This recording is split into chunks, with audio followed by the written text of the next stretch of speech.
பணவரவை ஈர்க்கும் கோயில்கள். நம்ம ஒரு மணி அட்ராக்டான ஒரு கோயில், மணி அட்ராக்ஷன் கோயில் அப்படின்னு சொல்றோம். அந்த கோயில்கள் 27 நட்சத்திரத்திற்கும் உண்டு. அடுத்தது பார்த்தீங்கன்னா பரிகார மலர். என்ன அப்படின்னா பரிகார மலர்கள் அப்படின்னா என்ன? நம்ம எந்த ஒரு பூவால ஒரு அர்ச்சனை பண்ணுனா நம்மளுக்கு பலம் அதிகம். இன்னைக்கு வந்து தாளம்பூவும் இல்ல உங்களுக்கு துளசி எல்லா ஒரு கடவுளுக்கும் நம்மளுக்கு உகந்தது அல்ல. ஒரு சில கடவுளுக்கு ஒவ்வொரு சில மலர்கள் மட்டும்தான் உகந்ததுன்னு சொல்லுவாங்க. இப்ப பெருமாளுக்கு போனா நம்ம துளசி மாலை, முருகனுக்கு போனா செவ்வரளி மாலை, இந்த மாதிரிலாம் கொடுக்குறோம். அப்படி உங்க நட்சத்திரத்துக்கு எந்த மாதிரியான ஒரு விஷயங்கள் இருக்கு அப்படின்னு நம்ம தெரிஞ்சுக்கிறோம். அடுத்ததான் பரிகார மரம். இந்த பரிகார மரம்னா என்ன? ஒரு மரம் அப்படிங்கிறது வந்து விருட்சம். ஒவ்வொரு ஸ்தலத்துக்கும் ஒவ்வொரு விருட்சம் வந்து நம்மளுக்கு பலமா இருக்கு. பலம்னா எப்படின்னா அவங்களுடைய வைப்ரேஷன் நம்மளுடைய வாழ்க்கைக்கு ஏற்ற ஒரு அமைப்பு இருக்கு. இப்போ பெரிய பெரிய கோயில பார்த்தீங்கன்னா அது தலை விருட்சம், இந்த கோயிலுக்கு இதுதான் தலை விருட்சம்னு சொல்லிட்டு ஆதி காலத்துல இருந்து அந்த தலை விருட்சத்தை அவங்க வழிபட்டு வருவாங்க. கடவுளுக்கு எந்த அளவுக்கு நம்ம வழிபாடு செய்யறோமோ அந்த அளவுக்கு வந்து தலை விருட்சத்துக்கும் முக்கியத்துவம் உண்டு. அப்போ உங்களுடைய நட்சத்திரத்துக்கு எந்த ஒரு மரம் அப்படிங்கிறத வந்து நம்ம சொல்றோம். அப்ப இந்த மரத்தை நம்ம வளர்க்கணுமா அப்படின்னு கேட்டா ஒரு சில மரங்கள்ல நம்ம வளர்க்க முடியாது. நம்ம வந்து என்ன பண்ணலாம், இப்ப ரோட்டோடத்துல ஏதாவது மரம் வளர்க்கிறோம் அப்படின்னா இந்த மரத்தை நீங்க கொண்டு போய் ஒரு 5 மரமோ ஒரு 10 மரமோ நீங்க நட்டு வரலாம். இல்ல அந்த மரம் இருக்கக்கூடிய ஸ்தலத்துக்கு நீங்க போய் அந்த மரத்துக்கு நீங்க வழிபாடு பண்ணி தண்ணி ஊத்திட்டு வரலாம். இல்ல உங்க அருகாமையில அந்த மரங்கள் இருக்கு, அந்த மரம் சார்ந்த ஒரு கோயில் இருக்கு அப்படின்னா இன்னும் அது சிறப்பு. என்ன பண்ணலாம், அந்த கோயிலுக்கு நீங்க போயிட்டு வருது இன்னும் ரொம்ப சிறப்பான ஒரு விஷயங்கள் இருக்கு. இது பரிகார மரம்னு சொல்லுவாங்க. அடுத்ததான் ஒரு வழிபடும் முறை. எப்படி வழிபடுவது? இப்ப நான் மரம் சொல்லியிருக்கேன், பூ சொல்றேன், இதை எப்படி வழிபடும் முறை அப்படிங்கக்கூடிய ஒரு சப்ஜெக்ட் நம்ம கொடுக்குறோம். அடுத்ததா பாத்தீங்கன்னா கர்மா நீங்கும் பரிகாரம். ஒரு நம்மளுடைய கர்மா என்ன பண்ணாலும் ஒரு கர்மாவையும் கொஞ்சம் கொஞ்சமா நீக்கக்கூடிய தந்திரமும் சூட்சமும் நம்ம தெரிஞ்சுக்கிறோம். ஒரு கர்மா நம்மளுக்கு எப்படி நீங்கும் அப்படிங்கிற சூட்சமத்தை ஒரு மனிதன் தெரிஞ்சுக்கிட்டா மட்டும்தான் நிறைய விஷயங்கள்ல இருந்து தப்பிக்க முடியும். அதனாலதான் வந்து மக்கள் அந்த காலத்துல இருக்கிறவங்க நிறைய கோயில்களுக்கு போக சொன்னாங்க. சிவனாலயத்துக்கு போங்க, அம்மன் கோயிலுக்கு போங்க, மலை மேல ஏறி போங்க.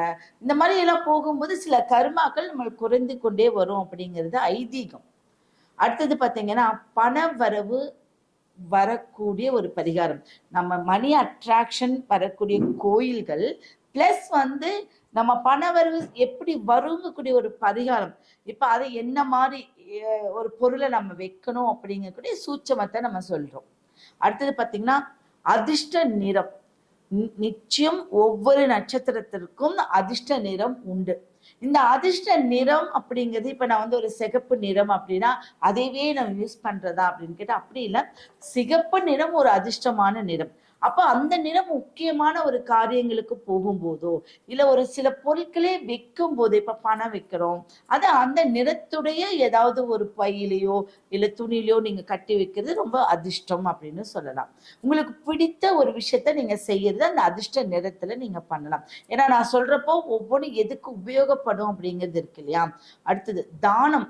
ஒரு மனுஷன் ஒவ்வொரு நட்சத்திரக்காரர்கள் எந்த வித தானம் பண்ணணும். இப்ப எல்லாத்துக்குமே வந்து அன்னதானம் உகந்தது, அது பொதுவான கருத்து. ஒரு சிலருக்கு வந்து பாத்தீங்கன்னா பழங்கள் தானம் பண்ணா கர்மா குறையும், அதிர்ஷ்டம் வரும். ஒரு சிலருக்கு பொருட்கள் தானம், ஒரு சிலருக்கு வந்து உணவு பொருட்கள் தானம், ஒரு சிலருக்கு வஸ்திர தானம். இப்படி எந்த வித தானங்கள் பண்ணா ஒரு மனிதனுக்கு சில அமைப்புல அவனுக்கு நல்ல ஒரு கர்மா நீங்கும் அப்படிங்கிறதும் இருக்கு. லாஸ்டா பாத்தீங்கன்னா ரகசிய பரிகாரம். உங்களுடைய வாழ்க்கையில ஒரு ரகசிய பரிகாரங்களுடைய சூட்சமங்களை நான் சொல்லி கொடுப்பேன். அந்த சூட்சம முறை என்ன வரும் அப்படின்னா நம்ம எந்த விஷயங்களை செஞ்சா அது ரகசியமா நம்மளுக்கு பலன் உள்ள கொடுக்கும் அப்படின்னு. இந்த ஒரு நட்சத்திரத்துக்கு இத்தனை விஷயங்கள் இருக்கு. அதுல 27 நட்சத்திரங்களுக்கு நான் சொல்லிட்டு வர போறேன். அடுத்தது 27 நட்சத்திரக்காரர்கள் கடைசி என்ன பண்ணணும் அப்படின்னா நம்ம குளிக்கும் முறைன்னு சொல்லுவோம். இப்ப குளிக்கிற தண்ணியில என்ன நம்ம போட்டு குளித்தால் நம்ம ஒரு சொல்லுவாங்களே தனக்குத்தானே வசிய சக்தி இல்லை அப்படின்னா ஒருவருக்கு நம்ம வந்து எப்ப பாரு வெறுப்பாவே இருப்போம். இப்போ ஒரு மனுஷன் வந்து பார்ப்பாங்க, அவங்களுக்கு வந்து நம்ம கிட்ட பேசணும்னு தோணும், இவங்க கிட்ட சில விஷயங்கள் கேட்கணும்னு தோணும். அப்ப நம்மளுக்கு நம்மை வெறுப்பை உண்டாக்கக்கூடிய அமைப்பு இல்லாமல் தினம்தோறும் ஒரு குளிக்கும் முறையை நீங்க ஏற்படுத்தி, இப்போ ஒண்ணு துளசி போடுறோம், இல்ல வேப்பிலை போடுறோம், இப்படி ஏதாவது ஒரு விஷயம் 27 நட்சத்திரத்துக்கு இருக்கு. அந்த மாதிரி நீங்க குளித்து அந்த பொருட்களை போட்டு வரும்போது என்ன அப்படின்னா, தினம்தோறும் நல்ல ஒரு தெய்வீக சக்தியை நீங்க உணர முடியும். அதுதான் அது. லாஸ்டா அந்த விஷயம் ரொம்ப முக்கியமானது.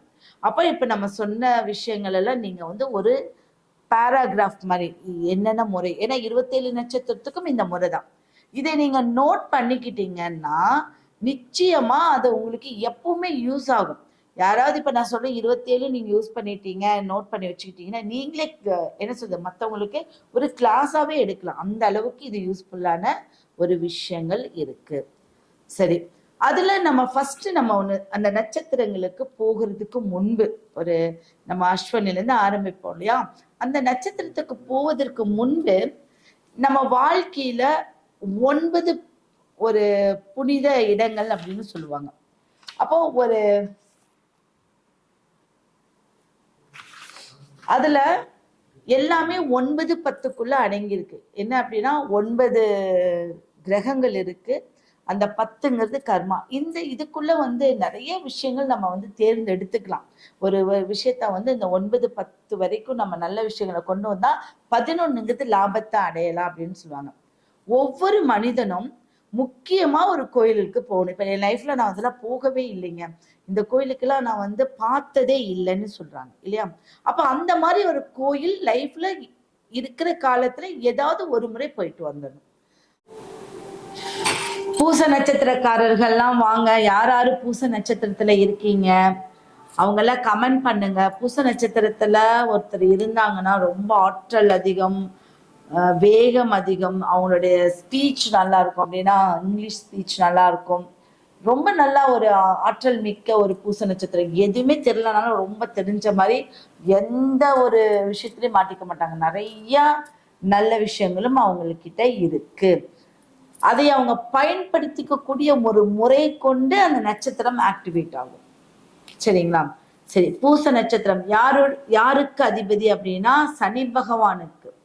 சனி பகவானுக்கு அதிபதி. கொஞ்சம் ஸ்லோவா நடக்கும், ஆனா ஸ்டாண்டர்டா நடக்கும். ஓகே, உங்களுக்கு பண வரவை ஈர்க்கும் கோயில் அப்படின்னு பார்த்தீங்கன்னா ஆலங்குடி ஆபத் சகாயேஸ்வரர் கோயில். ஆலங்குடி ஆபத் சகாயேஸ்வரர் கோயில் இது வந்து உங்க பணவரவை ஈர்க்கக்கூடிய கோயில். அடுத்து திருப்பதி வெங்கடேஸ்வரர் கோயில். எல்லாத்துக்குமே 2 கோயில் உங்களுக்கு சொல்லியிருக்கேன். இந்த கோயில் வந்து உங்களுக்கு பணத்தை ஈர்க்கக்கூடிய, போயிட்டு வந்தாலே நல்ல வைப்ரேஷன். இல்லாட்டி சும்மா எல்லாம் வந்து முன்னோர்கள் நம்மளுக்கு எழுதி வச்சிருக்கவே மாட்டாங்க. இங்க போயிட்டு வந்தாவே மணி அட்ராக்ட் நம்மளுக்கு நல்லா ஆயிடும் அப்படிங்கிறது தான். பரிகார பூ அப்படின்னு பார்த்தீங்கன்னா முல்லை, மல்லிகை. மல்லிகைப்பூ ரொம்ப பவர், முல்லையும் அதோடைய பவர் அதிகம். பரிகார மரங்கள் அப்படின்னு பார்த்தீங்கன்னா அரச மரம். அரச மரம், இவங்களுக்கு அரச மரம் தான் பரிகார மரம் அப்படின்னு சொல்லுவோம். இப்ப நான் சொன்ன மரம்லாம் என்ன, ஏதாவது இந்த மரம் இருந்துச்சுன்னா அதுல தண்ணி ஊத்திட்டு வாங்க, அந்த மரத்தை வழிபடுங்க, இல்ல அந்த மரத்தை எங்க நட்டு வச்சிருங்க, இல்ல அந்த மரத்தினுடைய பரிகார ஸ்தலத்துக்கு போயிட்டு வர்றது சிறப்பு. அதுதான் உங்களுக்கு அதிர்ஷ்டம் மரம், பரிகார மரம். வழிபடும் முறை வியாழக்கிழமை நெய் தீபம் ஏற்றி குருவை வழிபட வேண்டும். வியாழக்கிழமை நெய் தீபம் ஏற்றி குருவை வழிபட வேண்டும். தட்சிணாமூர்த்திக்கு கொண்ட கடலை மாலை நீங்க கொடுக்கணும். தட்சிணாமூர்த்திக்கு கொண்ட கடலை மாலை. தட்சிணாமூர்த்தி ஒரு அவதார புருஷன், சரிங்களா? நவகிரகங்கள் இருக்கிறவர் வந்து குரு பகவான். அப்போ தனியா தட்சிணாமூர்த்தின்னு இருப்பாங்க, அவங்களுக்கு கொண்ட கடலை மாலை நீங்க கொடுத்துருவாங்க. அதுவே குரு பகவானாவும் இருக்காரு. வியாழக்கிழமை நெய் தீபம் வீட்டுல நீங்க ஏற்றி வந்து குரு பகவானுக்கு வழிபட்டாலும் சரி, நீங்க கோயில போய் வழிபட்டாலும் சிறப்பான விஷயம். நீங்க வந்து உங்களுக்கு அதிர்ஷ்ட நிறம் அப்படின்னா ஒரு பொன்னிறம். பொன்னிறம் அப்படிங்கிறது கோல்டு கலர், உங்களுக்கு அதிர்ஷ்டமான நிறம்.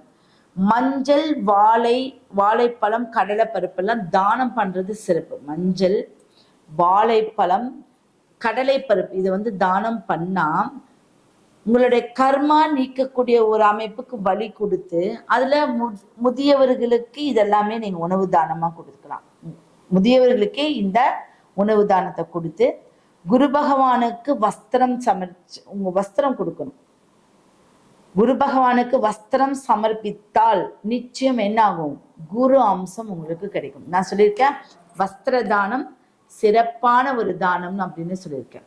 அப்ப குரு பகவான் கோயிலுக்கு போகும்போது வஸ்திரம் வேட்டி கொடுக்கறது, ரொம்ப வேட்டி துண்டு கொடுக்கறது ரொம்ப சிறப்பான விஷயங்கள்.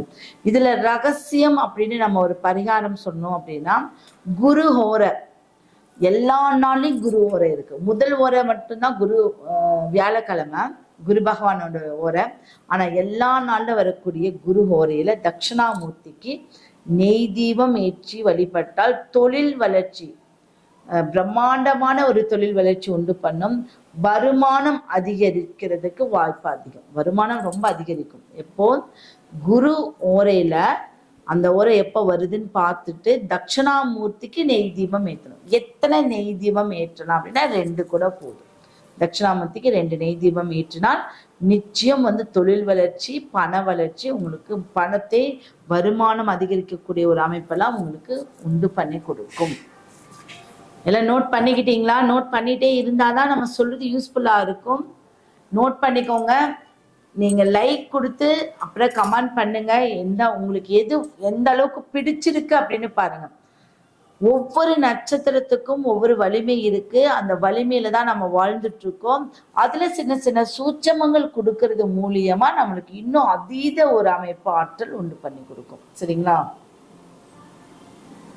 சரி, அடுத்ததான் நம்ம ஆயில்ய நட்சத்திரத்துக்கு போயிடலாம். யார் ஆயில்ய நட்சத்திரம்?